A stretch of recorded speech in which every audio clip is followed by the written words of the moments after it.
അമ്മേ പരിശുദ്ധ അമ്മേ, അമ്മേ പരിശുദ്ധമേ, ദൈവമാതാവേ, കൃപാസനത്തിലൂടെ ഞങ്ങളുടെ ദേശത്തിനും അമ്മ മധ്യസ്ഥം തേടി തന്ന എല്ലാ അനുഗ്രഹങ്ങൾക്കും കൃപകൾക്കും ഞങ്ങളിപ്പോൾ ഹൃദയം നിറഞ്ഞ നന്ദി പറയുന്നു. അമ്മേ പരിശുദ്ധമേ, ദൈവമാതാവേ, 2004 ഡിസംബർ 7 ഉച്ചകഴിഞ്ഞ് 2:30 കൃപാസനത്തിൽ സംഭവിച്ച അമ്മയുടെ പ്രത്യക്ഷപ്പെടലിനെ കുറിച്ച് തിരുസഭയ്ക്ക് സമർപ്പിച്ചിരിക്കുന്ന പഠനരേഖകളുടെ സഭാത്മകമായ പഠനം ആരംഭിക്കുവാൻ ഞങ്ങൾ പ്രാർത്ഥിക്കുന്നു.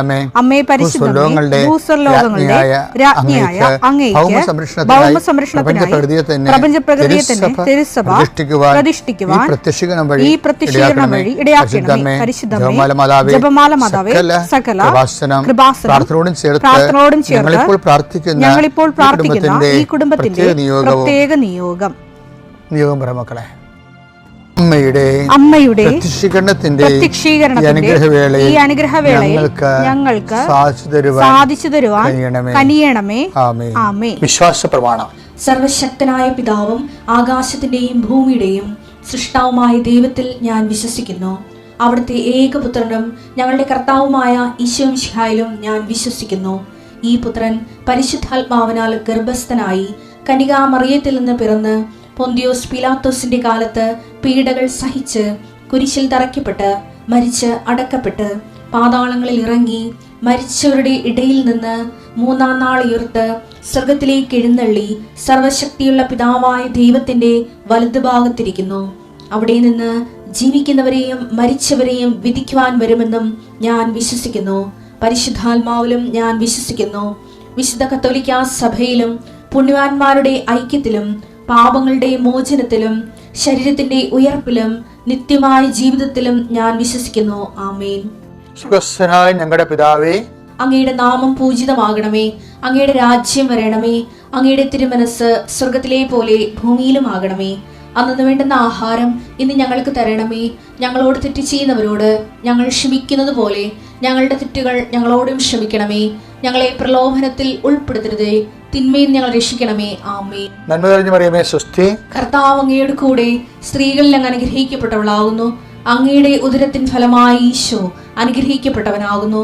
പരിശുദ്ധ മറിയമേ, തമ്പുരാന്റെ അമ്മേ, പാപികളായ ഞങ്ങൾക്ക് വേണ്ടി ഇപ്പോഴും ഞങ്ങളുടെ മരണസമയത്തും തമ്പുരാനോട് അപേക്ഷിക്കണമേ. ആമേൻ. കർത്താവേ, നിന്റെ ഉന്നതമായ നാമത്തിന് സ്തോത്രം ചെയ്യുന്നു. കർത്താവേ, നിന്റെ വിശുദ്ധ പൗരോഹിത്യത്തെ മഹത്വപ്പെടുത്തണമേ. കർത്താവെ, സഭയിലുള്ള സാന്നിധ്യം പ്രകടമാക്കണമേ. 40 വർഷം ഞാൻ അർപ്പിച്ച കുർബാനയുടെ യോഗ്യതയാണ് കൃപാസ്ഥാനത്താറെ ജീവനോടെ പ്രത്യക്ഷപ്പെട്ട പരിശുദ്ധ അമ്മയുടെ മാധ്യസ്ഥത്തിലെ ഞാൻ മക്കളെ ആശീർവദിക്കുന്നു. ഈശോയെ, എവിടെയെങ്കിലും യാത്ര ചെയ്യുന്ന മുമ്പ് ഇതൊന്ന് കൂറിയിട്ട് പോണവരുണ്ട്. ഈശോയെ, അവർ മക്കളുടെ ഇന്നത്തെ മുഴുവൻ യാത്രകൾ ഞാൻ അങ്ങേക്ക് ഏൽപ്പിക്കുന്നു.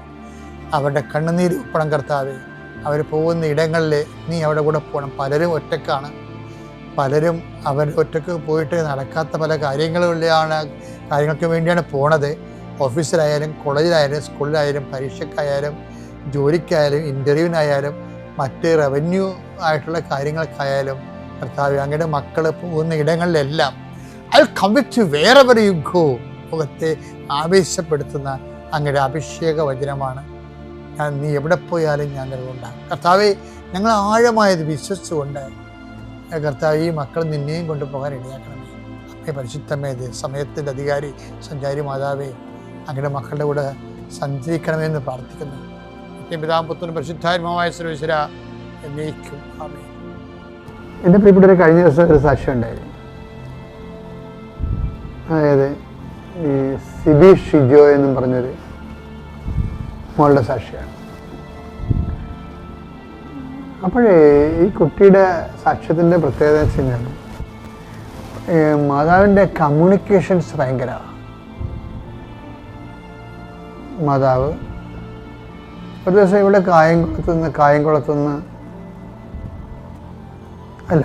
കൊല്ലത്തുനിന്ന് കായംകുളത്തേക്ക് വരിക. അപ്പോൾ കായംകുളത്ത് വന്നപ്പോൾ, കൊല്ലത്തുനിന്ന് കൃപാസനത്തിലൂടെ വരികയാണ്. അപ്പോൾ കായംകുളത്ത് വന്നപ്പോൾ ഇവിടെ അപ്പോൾ 2 കൊന്ത കഴിഞ്ഞ് 2 ജവമാല കഴിഞ്ഞു. 2 ജവമാല കഴിഞ്ഞപ്പോൾ ഇവിടെ മാതാവേ, ഈ വിസ ഇൻ്റർവ്യൂ കഴിഞ്ഞിട്ട് ഇപ്പോൾ 1 മാസമായി. ഇതിന് എപ്പോൾ പോകാൻ പറ്റുമെന്നോ ഇനി പോകാൻ പറ്റുമോയെന്നോ ഒരു ഐഡിയയും ഇല്ല. ഞാൻ എന്ത് ചെയ്യും എന്ന് ചോദിച്ചു. ഞാൻ എന്ത് ചെയ്യും? ഇപ്പം ചില ആൾക്കാരുടെ രീതി അറിയാമല്ലോ, അവർ മാതാവിനോട് നമ്മളോട് സംസാരിക്കണ പോലെ തന്നെ സംസാരിക്കുന്നവരാണ്. ഞാൻ എന്ത് ചെയ്യുമെന്ന് ചോദിച്ചിട്ട് ഇവർ ഈ കായംകുളത്ത് വെച്ച് ആകാശത്തിലേക്ക് നോക്കി അറിയാതെ, സാധാരണ ശരിക്കും നോക്കി പോയില്ല, അങ്ങനെ നോക്കിയാണ്. അപ്പം ഇവരൊരു കാഴ്ച കണ്ട ആകാശത്ത്. അപ്പം ഇവിടെ നാത്തൂനും ആരാണ്ടുണ്ട് പറഞ്ഞ അവരോട് ചോദിച്ചു, ചേച്ചി ആകാശത്ത് വല്ലതും കാണുന്നുണ്ടോയെന്ന് ചോദിച്ചു. ആകാശത്ത് വല്ലതും കാണുന്നുണ്ടോയെന്ന് ചോദിച്ചു. അപ്പം ചേച്ചി പറഞ്ഞ് 7 കാണുന്നുണ്ട്, പിന്നെ 23 കാണുന്നുണ്ട്, 23 കാണുന്നുണ്ടെന്ന് പറഞ്ഞു. അപ്പോൾ പറഞ്ഞു അതാ എന്താണെന്നറിയാൻ പോലെ ഞാൻ മാതാവിനോട് ചോദിച്ചതാ, ഇനി ഞാൻ എന്ത് ചെയ്യണമെന്ന് ചോദിച്ചപ്പോൾ അമ്മ കാണിച്ചതാണ്. ഞാനും കാണുന്നുണ്ട് 7:23. ഇതിലാ സാക്ഷ്യം പറഞ്ഞ് അവസാനിപ്പിക്കണതേ, എൻ്റെ പാസ്പോർട്ടിൻ്റെ 7ാമത്തെ പേജിലാണ് അമ്മ എനിക്ക് വിസ അടിച്ചത്. ഞാൻ ഈ ജൂൺ 23-ാം തീയതി ഇവിടുന്ന് ഇറ്റലിക്ക് പോവുകയാണ്. അതാ വിഷയം. എന്ന് വെച്ചാൽ നമ്മൾ ചോദിക്കുന്ന കാര്യം തന്നെ ഓൺ ദി സ്പോട്ടിൽ മറുപടി പറയും. ഇത് കമ്മ്യൂണിക്കേഷൻ എന്ന് പറയും. കമ്മ്യൂണിക്കേഷൻ കാര്യം ഉടമ്പടിയിലെ ഏറ്റവും പ്രധാനപ്പെട്ട സംഭവമാണ് presence. I will come with you wherever you go. നീ എവിടെ പോയാലും ഞാൻ നിൻ്റെ കൂടെ ഉണ്ടാവും. ഈ പ്രസൻസിൻ്റെ തന്നെ വേറെ ഒരു നമ്മുടെ സാന്നിധ്യം കൊണ്ട് തന്നെ, സാന്നിധ്യം കഴിഞ്ഞാൽ പിന്നെ അടുത്ത നടപടി സംഭാഷണമാണ്, സന്ദേശമാണ്. ഇപ്പം ഈ സിബിഷിക്ക് 5 ഉടമ്പടി പുതുക്കിയിട്ടുണ്ട് അവർ. 5 ഉടമ്പടി. സാധാരണഗതിയിൽ സത്യസന്ധമായിട്ടാണ് ഉടമ്പടി പുതുക്കണമെന്നുണ്ടെങ്കിൽ 5ൻ്റെ നിലവാരമുള്ള സ്ത്രീയാണ് ഇവർ. ചില ആൾക്കാർ 5 പുതുക്കിയാലും 2ൻ്റെ നിലവാരം ഉണ്ടാകത്തുള്ളൂ. ഇതൊരു ട്രാജഡിയാണ്. വെച്ച് കഴിഞ്ഞാൽ ചിലർ ഉടമ്പടി 5 പുതുക്കും, പക്ഷേ നിലവാരം 2ൻ്റെതായിരിക്കും. കാര്യം ഒരു 3ാമത്തെ ഉടമ്പടി കഴിയുമ്പോൾ തന്നെ ശരിക്കും പറഞ്ഞാൽ വിൻഡോ ഓപ്പണായി ദൈവം പ്രസൻസ് നമുക്ക് ഫീൽ ചെയ്യുകയും അത് 4ാമത്തെ ഉടമ്പടി കമ്മ്യൂണിക്കേഷൻ തുടങ്ങേണ്ടതാണ്. ചിലപ്പോൾ ചിലർക്കൊക്കെ 2ാം ഉടമ്പടി തന്നെ കമ്മ്യൂണിക്കേഷൻ തുടങ്ങും. ദൈവം സംസാരിക്കുകയും സ്വപ്നങ്ങൾ, ദർശനങ്ങൾ, സുഗന്ധാഭിഷേകങ്ങൾ, അതുപോലെ തന്നെ എഴുതി കാണിക്കൽ, അടയാളങ്ങൾ, ഇങ്ങനെ ഒത്തിരി കാര്യം. ഇത് ഉടമ്പടി ബൈലാറ്ററൽ എഗ്രിമെൻ്റ് അല്ലേ ആൾക്കാർ ദൈവമായിട്ട്. അപ്പോൾ ഈ ശിബിഷിയുടെ പ്രശ്നം വെച്ച് കഴിഞ്ഞാൽ അവർക്ക് 5 ഉടമ്പടി ഉണ്ടെങ്കിൽ 5ൻ്റെ നിലവാരം അവർക്കുണ്ട്. കാര്യം വെച്ച് കഴിഞ്ഞാൽ അവർ പറയേണ്ട സാധനമുണ്ട്. ഞാൻ കുഞ്ഞുനാൾ മുതൽ പൊട്ട് തുറന്ന ആളായിരുന്നു. പക്ഷേ ഉടമ്പടി എടുത്തതിന് ശേഷം അമ്മയുടെ തൈലമാണ് ഞാൻ തുറന്നത്. ഞാൻ എവിടെ പോയാലും പൊട്ടിന് പകരം അമ്മയുടെ തൈലം തൊടും. അപ്പം അമ്മയുടെ തൈലം തൊടുമ്പോൾ അവരുദ്ദേശിക്കുന്നത് അമ്മയുടെ സാന്നിധ്യം അവിടെ കൂടെ ഉണ്ടാകുന്നതാണ്. അപ്പം അതിനു വേണ്ടി അവർ ആ പൊട്ട് മാറ്റിവെക്കാൻ തയ്യാറായി. ആ സൗന്ദര്യവർദ്ധക പരിപാടികൾ നിർത്താൻ തയ്യാറായവർ. അപ്പോൾ എന്നാ പറ്റി? ദൈവത്തിനത് മനസ്സിലായി ഇത് സിൻസിയറാണെന്ന്. അല്ല ജോലി കിട്ടാൻ വേണ്ടിയുള്ള തൽക്കാലത്തേക്കുള്ള തരികിട നമ്പർ അല്ലെന്നുള്ളത് അമ്മയ്ക്ക്, പരിശുദ്ധ അമ്മയ്ക്ക് മനസ്സിലാകണം. അല്ലെങ്കിൽ വെറുതെ കൃപാസനം നടന്ന് കഷ്ടപ്പെടാവുന്നേ ഉള്ളൂ. ദൈവത്തിന് മനസ്സിലാകണം നിങ്ങൾ സത്യസന്ധമായ ഉടമ്പടിയിലാണെന്ന്. ശിബിഷിയ കാര്യം അതാണ്. അവിടെ എല്ലാ കാര്യം ഇതൊന്നുമില്ല, കുറേ കാര്യങ്ങളുണ്ട്. ഞാനത് ഇന്ന് ചൊവ്വാഴ്ച ഞാൻ ധ്യാനത്തിൽ പറയും. അപ്പോൾ നിങ്ങളത് ശ്രദ്ധിക്കണം. ഓർക്കാം, ഇതിനു മുമ്പ് പോകാത്ത വഴികളിലൂടെ ഞാൻ നിങ്ങളെ കൊണ്ടുപോകും, നിങ്ങൾ ഒരിക്കലും ആ വഴിയിലൂടെ പോയിട്ടില്ല എന്നൊക്കെ പറയണില്ലേ. അല്ല വാഗ്ദാനമാണ്. ഇവൾക്ക് അങ്ങനെ ഒരു ഐഡിയ ഇല്ല എങ്ങനെ ജീവിക്കുമെന്ന്. ഐഡിയ വരെ അമ്മ കൊടുക്കണതാണ്. ജോഷുവ 3:4 ഈ വഴിയിലൂടെ ഇതിനു മുൻപ് എന്നാ വചനമാ. ഈ വഴിയിലൂടെ ഇതിനു മുമ്പ് നിങ്ങൾ പോയിട്ടില്ല, പോകേണ്ട വഴി അവർ കാണിച്ചു തരും. അതായത് നമ്മുടെ ജീവിതത്തിൽ ദൈവം ഇടപെട്ടാൽ പിന്നെ എല്ലാം പുതിയ വഴികളായിരിക്കും, പോകേണ്ട വഴികളാണ്. എല്ലാ വിഷയത്തിനെക്കുറിച്ചും ദൈവത്തിന് കൃത്യമായിട്ടുള്ള അടയാളങ്ങളുണ്ട്, കൃത്യമായിട്ടുള്ള വഴികാട്ടലുണ്ട്. വഴി നടത്തലുണ്ട്. ദൈവത്തിന് പറ്റിയ ഒരാളെ കിട്ടാനാണ് ദൈവം കാത്തിരിക്കുന്നത്. അത് നീ ആയിരിക്കാൻ നോക്കുക. എൻ്റെ പേര് വസന്തകുമാരി എന്നാണ്. ഞാൻ കൊല്ലം ജില്ലയിൽ ശാസ്താംകോട്ടയ്ക്കും കൊട്ടാരക്കരയ്ക്കും മധ്യേ പുത്തൂർ എന്ന് പറഞ്ഞ സ്ഥലത്തു നിന്നാണ് ഞാൻ വരുന്നത്. ഞാൻ എന്ത് പറയുന്നതിന് മുമ്പും എൻ്റെ കൃപാസന മാതാവിന് കോടി പ്രണാമം. കാരണം ഞാൻ ഒരാൾ പറഞ്ഞാണ് കൃപാസനത്തെക്കുറിച്ച് ഞാൻ മനസ്സിലാക്കിയത്. അപ്പം ഞാൻ ആ ആളിനോട് പറഞ്ഞ് എന്നെ ഒന്ന് കൊണ്ടുപോകണേന്ന്. അപ്പോൾ അവർ പറഞ്ഞു കൊണ്ടുപോകാമെന്ന് പറഞ്ഞെങ്കിലും ഒരു ദിവസം ഡേറ്റും തന്ന്. പക്ഷേ തലേന്ന് ഞാൻ വിളിച്ച് നമുക്കില്ല അവിടെ പോവണ്ടായോ എന്ന് ചോദിച്ച്. അപ്പോൾ പറഞ്ഞ് ഇന്ന് എനിക്ക് പറ്റുന്നില്ലല്ലോ ചേച്ചി എന്ന് പറഞ്ഞ്. അപ്പോൾ എനിക്ക് ഇവിടെ വന്നോളാം ഞങ്ങൾ ഭയങ്കരമായിട്ടുള്ള വിഷമം. അപ്പം ഞാൻ രാത്രി തിരിഞ്ഞും മറിഞ്ഞ് കിടന്നിട്ട് എനിക്ക് വരണം എന്നുള്ള ഒരു ചിന്ത. അതിന് കാരണമെന്ന് പറയുന്നത് കുറച്ച് ദിവസങ്ങൾക്ക് മുമ്പ് എൻ്റെ മോള് പറഞ്ഞ അമ്മേ എൻ്റെ വഴി ഞാൻ എത്രയും നാൾ നടന്നിട്ടും, അതായത് 12 വർഷമായി എൻ്റെ മോളെ ആലപ്പുഴയിൽ കല്യാണം കഴിച്ചുകൊണ്ട് പോയി. അപ്പോൾ അവിടെ ഒരു വീട്ടിലേക്ക് അവൾക്ക് കാറ് കയറി വരാനുള്ള ഒരു വഴി വലിയ ബുദ്ധിമുട്ടാണ്. അപ്പോൾ അനിയൻ്റെ ഒരു വസ്തുവിനകത്തൂടെ വേണം അവർക്ക് കയറി വരാൻ. അപ്പോൾ എന്നെ വിളിച്ച് പറഞ്ഞ അമ്മേ അനിയൻ അവിടെ വീട് വെക്കുന്നെന്ന് പറയുന്നു, ഞാനിനി എന്തോ ചെയ്യും, ഈ കാറ് നമുക്ക് പുറത്തിറക്കാനും പറ്റാത്ത ഒരു സാഹചര്യമാണ് വരാൻ പോകുന്നത്. ഞാൻ പറഞ്ഞു മക്കൾ സങ്കടപ്പെടാതെ കരയാതെ ഞാൻ എന്തായാലും ഒരു മാർഗം കണ്ടെത്താം, അതുകൊണ്ടാണ് ഞാൻ അമ്മയോട് പറയുന്നതെന്ന് പറഞ്ഞവൾ. അപ്പോൾ ആ ചിന്ത എൻ്റെ ഹൃദയത്തിൽ ഇരിക്കുന്നതുകൊണ്ടാണ് ഈ കൃപാസനം കേട്ടപ്പം എനിക്കിവിടെ വന്നാൽ അത് നടക്കും എന്നെൻ്റെ മനസ്സങ്ങ് പറയുക. പക്ഷേ എനിക്കത് വരണം. അപ്പോൾ അവൾ എന്നോട് പറയുന്നുണ്ട് അമ്മേ പിന്നെ അമ്മ തന്നെ പോകാൻ പറ്റത്തില്ലെങ്കിൽ ഇവിടെ വന്നിട്ട് പോകാമെന്ന് പറഞ്ഞു. ഞാൻ പറഞ്ഞു ശരിയാവത്തില്ല മോളെ, എനിക്ക് അവിടെ നിന്ന് രാത്രി മുതലേ ഞാനിങ്ങനെ പ്രാർത്ഥിക്കുവാണ്. ഞാൻ കണ്ടിട്ടുമില്ല കേട്ടിട്ടുമില്ല, മാതാവിനെ ഞാനങ്ങ് വിളിച്ച് പ്രാർത്ഥിക്കുക. അങ്ങനെ ഞാൻ സ്വന്തമായിട്ട് വെളുപ്പിനെ എന്നെ ചേട്ടൻ കൊണ്ടുവന്ന് ബസ് കയറ്റി വിട്ട് അവിടുന്ന് അടുത്ത ബസ്സിനകത്ത് ഓടിക്കയറി ഞാനിവിടെ വന്ന് ഇറങ്ങുമ്പോഴും ബസ്സിലിരിക്കുമ്പോഴും എല്ലാം ഞാനങ്ങ് കരയുക. ഇങ്ങോട്ട് കയറി വരുമ്പോഴൊക്കെ എൻ്റെ കണ്ണുകൾ നിറഞ്ഞിട്ട് എനിക്കൊന്നും കാണാൻ വയ്യ. അപ്പോൾ ഞാനിങ്ങനെ ആളുകളെ ഇടയ്ക്കൂടെ തള്ളി അകത്ത് ഇങ്ങനെ വന്നിട്ട് ഞാൻ ചോദിക്കുന്നുണ്ട് നിങ്ങളെല്ലാം എന്തിനായി നിൽക്കുന്നേ? അപ്പം ഞങ്ങൾ പിന്നെ ഉടമ്പടി എടുക്കാനാണ്. അപ്പോൾ എനിക്ക് ഉടമ്പടി എന്തുവാണെന്ന് അറിയത്തില്ല. അപ്പോൾ ഞാൻ ചോദിച്ചു എന്തുവാ?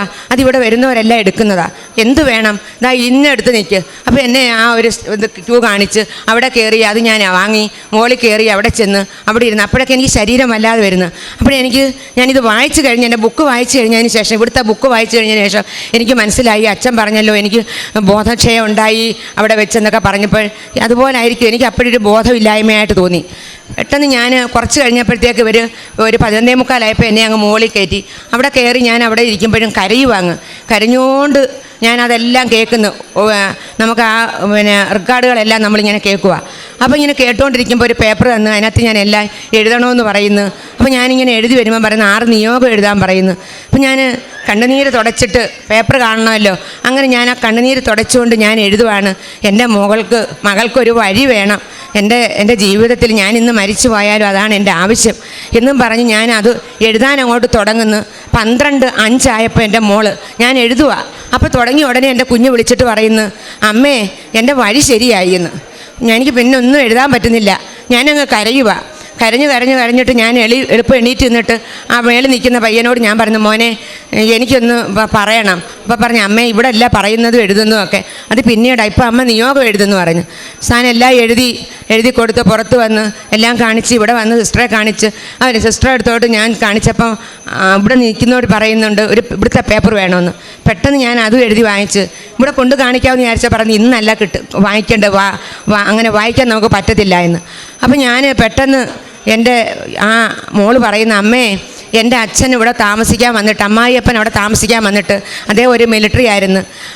70 വർഷമായിട്ട് ഈ നടപ്പാതയാണ് നമുക്കുള്ളത്. ഇന്ന് ഞാൻ ഇവിടെ വന്ന് കരഞ്ഞ് വിളിച്ച് അലച്ച് നിലവിളിച്ച് ഒരാളും പറഞ്ഞാൽ മനസ്സിലാവത്തില്ല. അങ്ങനെ ഞാൻ വന്ന് എനിക്ക് ആ വഴി അപ്പം അത് വരാൻ കാരണമെന്ന് പറഞ്ഞത് ആ വ്യാഴാഴ്ചയാണ്. അന്ന് ഈ 10 വീട്ടുകാർ കൊടുക്കണം. ആ 10 വീട്ടുകാർക്കും ചെറിയ വഴിയുടെ ആവശ്യമുണ്ട്. അവർ സാക്ഷാത്കരിച്ച് അവരെല്ലാം കൊടുത്തെങ്കിൽ മാത്രമേ എൻ്റെ കുഞ്ഞിന് വഴിയാവത്തുള്ളൂ. അപ്പം അതുകൊണ്ട് ആ 70 വർഷമായിട്ട് അച്ഛന് പോലും അത് സാധിക്കാനൊക്കാത്തൊരു വഴിയാണ് അമ്മ എനിക്ക് കൃപാസനത്തിൽ വന്ന് അമ്മ സാധിച്ചു തന്നതെന്ന്. അവൾ പിറ്റേ ആഴ്ച തന്നെ അവിടെ ഭർത്താവ് നാട്ടിൽ വന്ന് അവർ എല്ലാവരും കൂടി ഇവിടെ വന്ന് പ്രാർത്ഥിച്ചിട്ടാണ് പോയത്. അങ്ങനെ ഏറ്റവും വലിയ എൻ്റെ ഒരു ജീവിതത്തിലെ ആഗ്രഹമായിരുന്നു എൻ്റെ മോക്കൊരു വഴിയെന്ന് പറഞ്ഞത്. അപ്പോൾ അവളിപ്പോൾ പറയുന്ന അമ്മയെ ടിപ്പർ കയറി വരും, JCB കയറി വരും, പിന്നെ അങ്ങനെ ഒരു മഹാ അത്ഭുതം പോലാണ് എനിക്ക് സാധിച്ചു തന്നത്.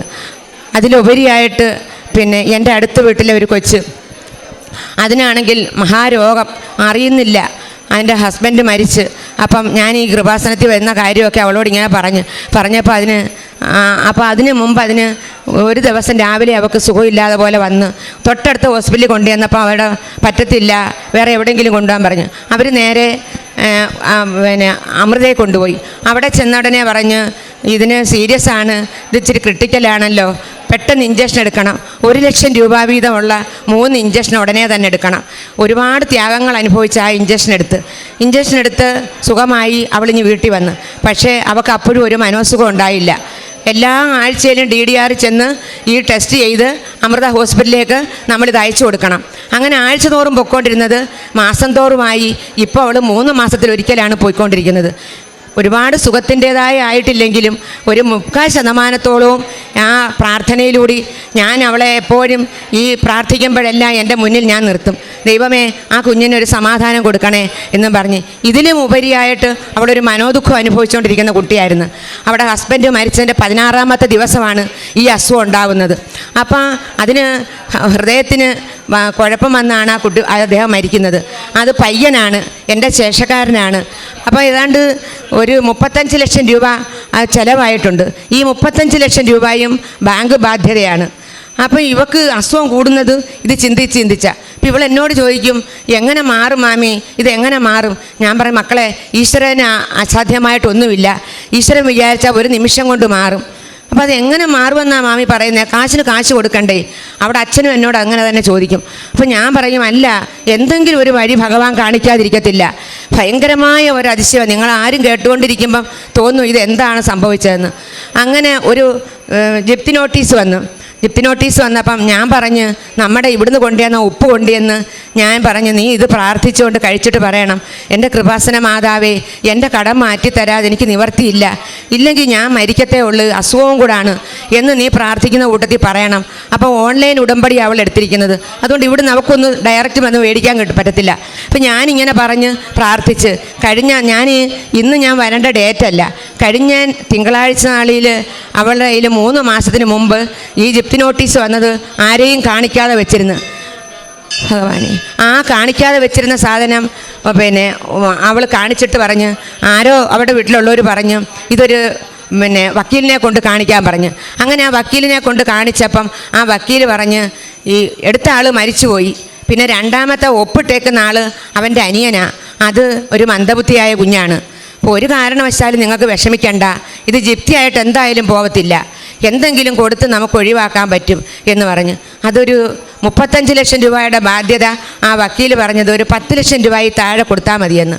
അതിനുള്ള മാർഗം ഉണ്ട്, വസ്തുക്കൾ കിടപ്പുണ്ട്, അത് വിറ്റ് നമുക്ക് കൊടുക്കാൻ പറ്റും. പക്ഷേ ഈ 35 ലക്ഷത്തിനുള്ള സാമ്പത്തികം ഇല്ലായിരുന്നു.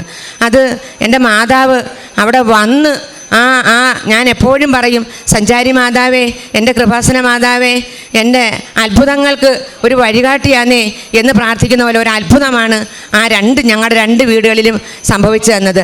അതേപോലെ തന്നെ എൻ്റെ കൈക്ക് ഭയങ്കരമായ പെരുപ്പ, എനിക്കൊന്നും ചെയ്യാൻ പറ്റത്തില്ല.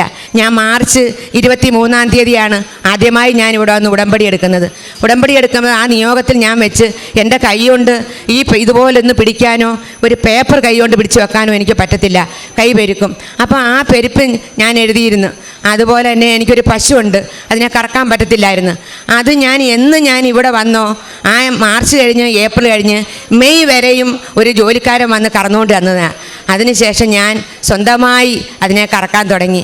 എൻ്റെ കൈയുടെ പെരുപ്പ് എൻ്റെ മാതാവ് വലിയ തമ്പുരാട്ടി അത് മാറ്റിത്തന്ന് ഒരു ഭയങ്കര അതിശയമായ കാര്യമാണ് എനിക്ക് സാധിച്ചു തന്നത്.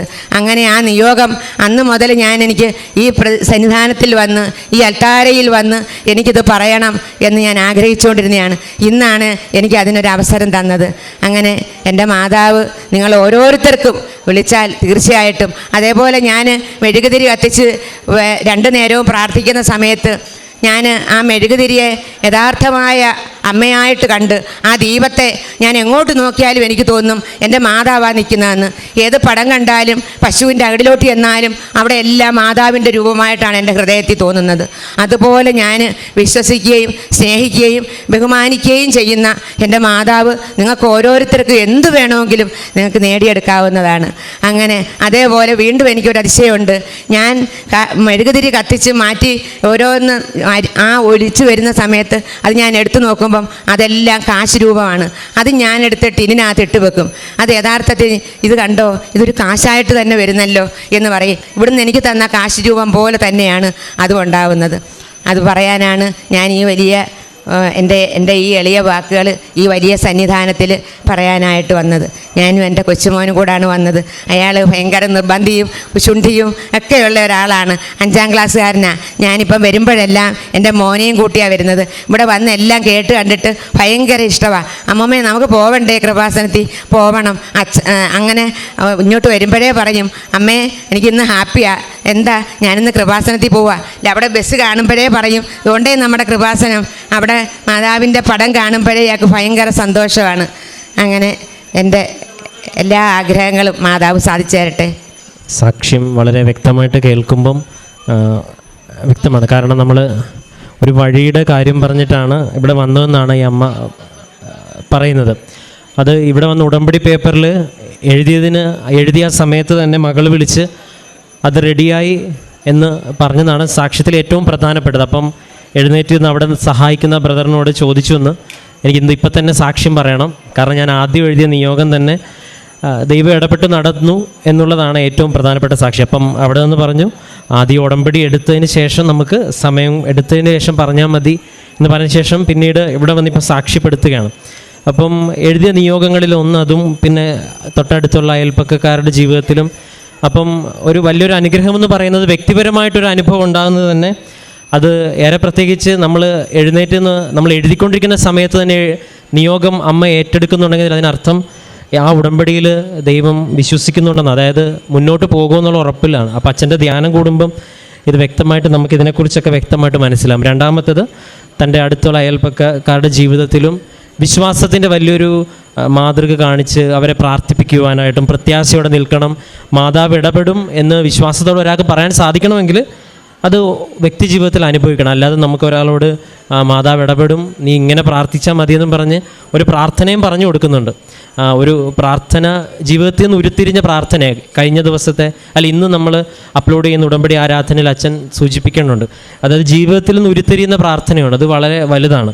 ഒരു പരിധിവരെ ഈ അമ്മയ്ക്ക് ബൈബിളും അങ്ങനെയുള്ള കാര്യങ്ങളെക്കുറിച്ചും അധികം അറിയുന്നില്ല എങ്കിലും അമ്മയുടെ ജീവിതത്തിൽ നിന്ന് അമ്മ എടുത്ത പ്രാർത്ഥനയുണ്ട്. അമ്മ കൃപാസനം മാതാവേ എൻ്റെ കൂടെ ഉണ്ടാവണേ, എനിക്ക് ഇതും ആകണേ. അപ്പം ജീവിതത്തിൽ നിന്ന് ഉരുത്തിരിയുന്ന ഈ പ്രാർത്ഥനകൾ ഭയങ്കര പവർഫുള്ളാണ്. അപ്പം അങ്ങനെ ഒരാളെ അങ്ങനൊരു ദൈവിക ഇടപെടൽ ബാങ്കിൻ്റെ കാര്യത്തിൽ ഉണ്ടായെന്ന് സാക്ഷ്യപ്പെടുത്തുന്നു. ഒപ്പം വ്യക്തിപരമായ ജീവിതത്തിൽ ഈ ദൈവം കൂടെ ഉണ്ടെന്നുള്ള വലിയ സാന്നിധ്യം അനുഭവിക്കാനായിട്ട് സാധിച്ചു എന്നുള്ളതാണ്. അതുകൊണ്ടാണ് എവിടെ പോയാലും മാതാവിനെ കണക്ക് തോന്നുന്നു എന്നതിൻ്റെ ഒരു അർത്ഥം എപ്പോഴും ദൈവത്തെ വിചാരിച്ച് നടക്കുന്നത് കൊണ്ട് തന്നെയാണ്. അല്ല, അമ്മേനെ വിചാരിച്ച് നടക്കുന്നതുകൊണ്ട് തന്നെയാണ്. എവിടെ പോയാലും, അതിപ്പം പശുവിൻ്റെ അടുക്കൽ പോയാലും എവിടെ പോയാലും അത് വലിയൊരു അനുഗ്രഹമാണ്. നമ്മൾ എവിടെ ചെന്നാലും മാതാവ് കൂടെ ഉണ്ടെന്ന് അത് പലർക്കും പല രീതിയിലാണ് അനുഭവപ്പെടുക. അപ്പോൾ ഏറെ പ്രത്യേകിച്ച് ഈ അമ്മയ്ക്ക് അങ്ങനെ ഒരു അനുഭവം ലഭിച്ചു.